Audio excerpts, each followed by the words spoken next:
ঘাড়ের কাছে একটা গাঁজা বসে আছে। গত ৮ই এপ্রিল এমনই এক মন্তব্য করেন বাংলাদেশের বর্তমান অন্তর্বর্তী সরকারের জাতীয় নিরাপত্তা উপদেষ্টা খলিলুর রহমান।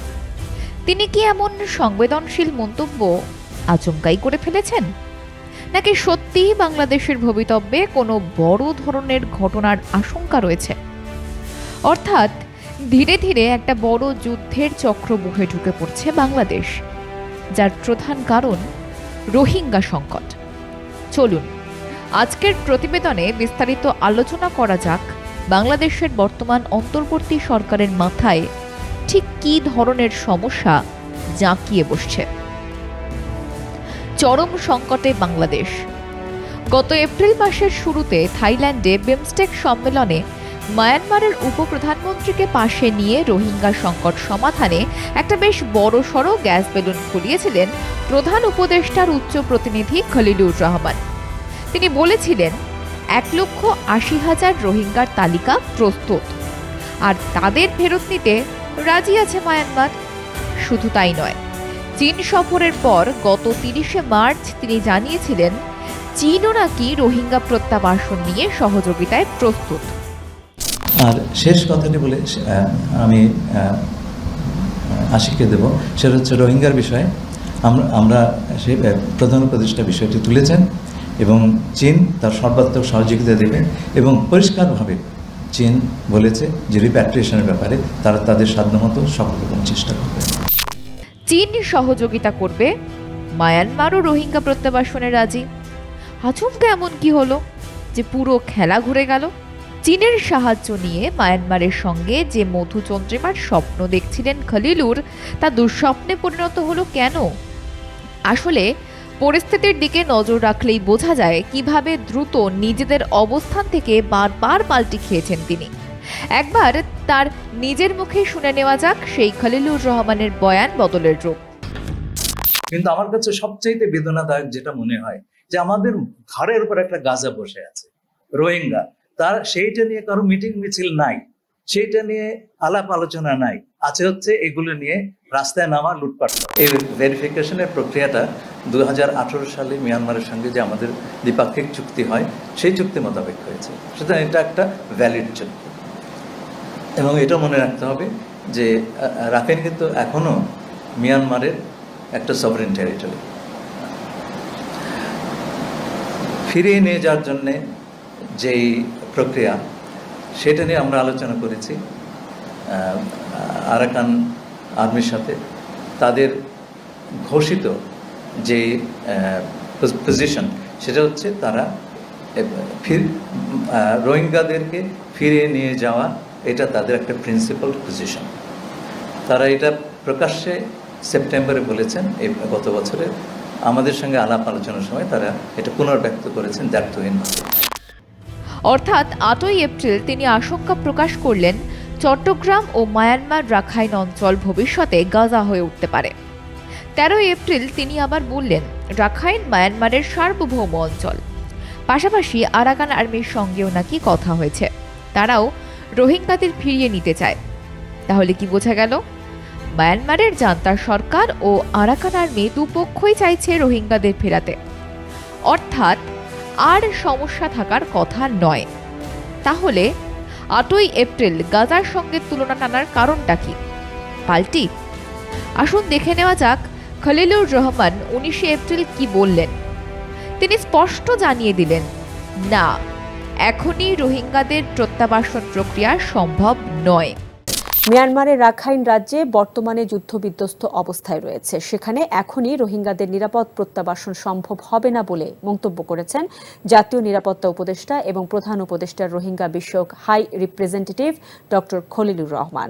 শুক্রবার রাতে কক্সবাজার শহরের রাখাইন পল্লীতে জলকেলি উৎসব উপলক্ষে শুভ রাখাইন সাংগ্রে ১৩৮৭ শীর্ষক আলোচনা সভা শেষে সাংবাদিকদের এসব কথা বলেন তিনি। চক্রব্যূহে বাংলাদেশ। রোহিঙ্গা প্রত্যাবাসন নিয়ে খলিলুর রহমানের স্বপ্ন চূর্ণ বিচূর্ণ হওয়ার কারণ হল রাখাইনের জন্য জাতিসংঘের মানবিক করিডোরের আবেদন। গত ২৭শে এপ্রিল পররাষ্ট্র উপদেষ্টা তৌহিদ হোসেন স্বীকার করেন বাংলাদেশের জাতিসংঘের আবেদন মেনে শর্ত সাপেক্ষে মানবিক করিডোর দিতে রাজি আছেন তারা। মজার ব্যাপার হচ্ছে, ঠিক তার পরের দিন প্রধান উপদেষ্টার প্রেস সচিব শফিকুল আলম জানালেন এ বিষয়ে জাতিসংঘের তরফে কোনো প্রস্তাব আসেনি। এমন পরস্পর বিরোধী বক্তব্যের জেরে দেশের রাজনৈতিক দলগুলির মধ্যে তৈরি হয়েছে দ্বন্দ্ব এবং ধোঁয়াশা। আসলে কেউই বুঝতে পারছেন না জাতিসংঘের আবেদন মেনে রাখাইনে করিডোর দেওয়া ঠিক হবে নাকি চরম ভুল সিদ্ধান্ত হবে। এই একটি সিদ্ধান্ত নিতে গিয়ে রাখাইনের গৃহযুদ্ধে পা গলাচ্ছে না তো বাংলাদেশ, নাকি এই যুদ্ধে পা না গলিয়ে আজ আর অন্য কোনো উপায়ও নেই বাংলাদেশের? সোজা অঙ্কের জটিল বিন্যাস। ১.৫ বছরের উপর হয়ে গেল মায়ানমারের বেশ কয়েকটি প্রদেশে জোরদার গৃহযুদ্ধ চলছে।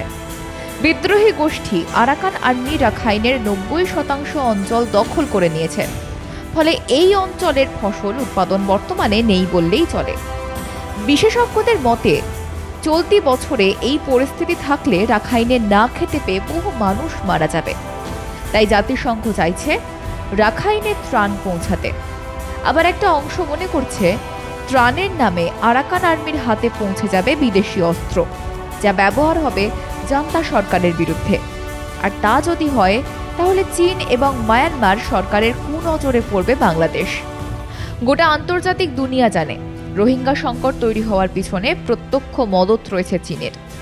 কারণ রাখাইন প্রদেশে বিপুল পরিমাণ বিনিয়োগ করেছে চীন।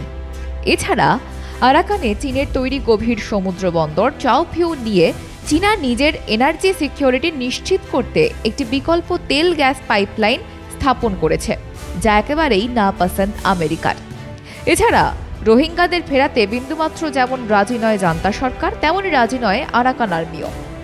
এদিকে জাতিসংঘ এবং মার্কিন যুক্তরাষ্ট্রকে চটিয়ে মানবিক করিডোর দেবে না, এটাও স্পষ্ট করে বলতে পারছে না বর্তমান বাংলাদেশ সরকার। সব মিলিয়ে ল্যাজে গোবরে অবস্থায় খাবি খাচ্ছে ইউনুস বাহিনী। অগত্যা জাতিসংঘের প্রস্তাবকে এড়াতে তারা শর্ত জুড়তে চাইছে। কিন্তু কি সেই শর্ত? না, এ বিষয়ে এখনো প্রকাশ্যে মুখ খোলেনি তারা। তবে সম্ভাব্য যে শর্তগুলি হতে পারে সেগুলি ভেবে দেখা যাক।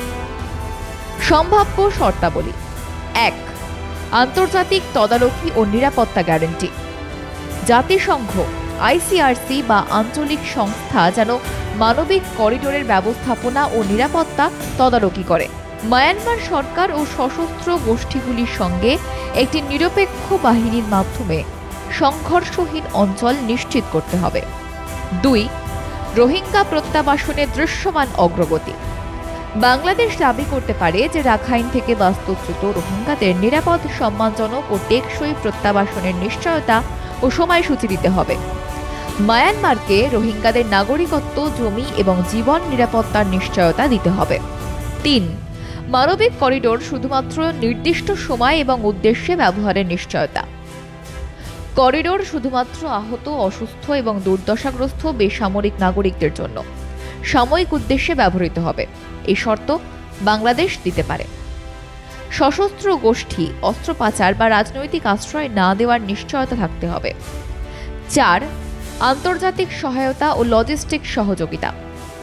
বাংলাদেশ চাইতে পারে উন্নয়ন সহযোগী দেশ বা সংস্থা থেকে লজিস্টিক ও আর্থিক সহায়তা, কারণ মানবিক করিডোর ব্যবস্থাপনায় খরচ ও ব্যবস্থাপনাগত চাপ থাকবে। ৫. আভ্যন্তরীণ নিরাপত্তা ও শরণার্থী নীতি অনুযায়ী সিদ্ধান্ত।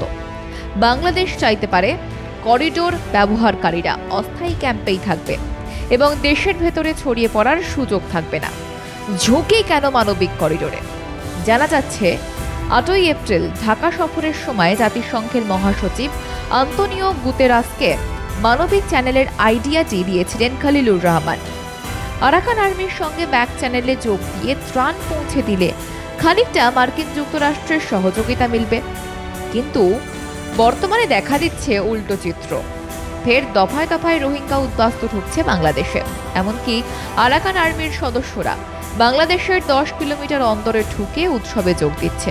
অর্থাৎ চীন, জান্তা সরকার, আরাকান আর্মি, অন্যদিকে মার্কিন যুক্তরাষ্ট্র সবাইকে লুজ বল দিতে দিতে বাংলাদেশ প্যাচে পড়তে শুরু করেছে। তাই মানবিক করিডোরের লোভ দেখিয়ে শর্ত নিয়ে দর কষাকষিতে বসেছে ইউনুস বাহিনী।